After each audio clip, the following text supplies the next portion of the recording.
I used to believe that lies were occasional, small distortions, white lies, something people did when they were afraid, embarrassed, or trying to protect themselves.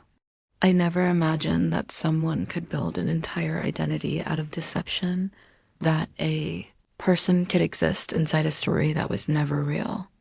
I didn't know I was walking into a maze where every truth would be questioned, including my own. He thought he understood his mind, but what he didn't know was that a resource existed that could help him rebuild his life. You will find it in the description and comments. At the time, I didn't know I was meeting a compulsive liar. I only knew that someone had entered my life with a confidence that felt convincing. At first, the stories were impressive.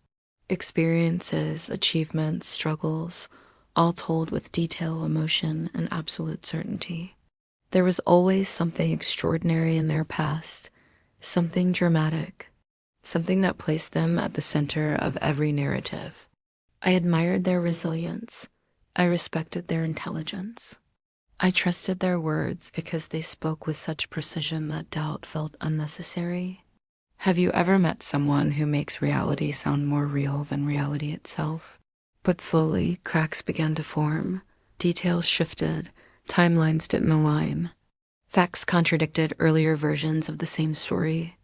When I asked simple questions, I received complex answers. When I noticed inconsistencies, they smiled and said I was misunderstanding, or misremembering, or reading too much into things. And each time I accepted the explanation, something subtle happened inside me. I began doubting my own perception. The lies were not always about big things. Sometimes they were unnecessary, pointless, a changed name, a fabricated reason, a small exaggeration that served no clear purpose, and that was what made it unsettling. Why lie when the truth would have been easier? Why construct narratives that would eventually collapse? I told myself everyone slips up, everyone embellishes. But deep down, I felt something was wrong. The emotional impact grew. Conversations became exhausting. I replayed interactions in my head, trying to piece together what was real. I found myself fact-checking stories internally, cross-referencing memories, searching for coherence. I was no longer simply listening, I was analyzing. And in that constant state of vigilance, trust quietly died. Isn't it terrifying how deception doesn't just distort facts, but reshapes the mind of the one trying to understand them? The breaking point came when I discovered proof. Not a confession, not a dramatic reveal. Just evidence, simple, undeniable contradictions that could not be explained away. And in that moment, everything rearranged itself. The stories, the personality, the connection I thought we had. I realized I wasn't dealing with occasional dishonesty. I was dealing with someone who could not stop lying, not to protect themselves, but to maintain an identity that only existed in their own narrative. Confrontation didn't bring clarity. It brought performance, emotion, deflection, new stories layered over old ones. I wasn't met with accountability, but with manipulation.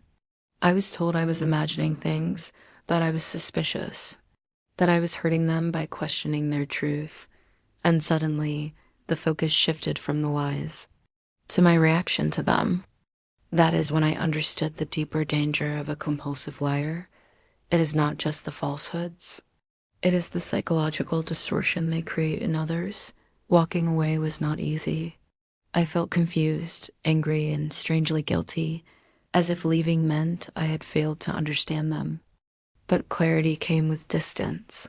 I began learning the patterns, how compulsive liars often lie even when there is no benefit, how their stories evolve to fit the moment, how they react defensively to simple questions, how they lack consistency over time, how they create emotional narratives to avoid scrutiny. And I realized something painful but liberating.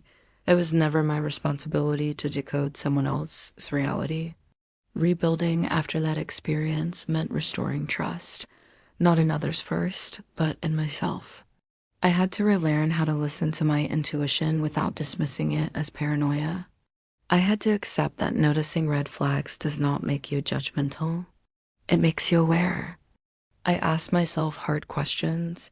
Why did I ignore the inconsistencies? Why did I value connection over clarity? Why did I doubt my own memory when something felt off? And instead of blaming myself, I chose compassion.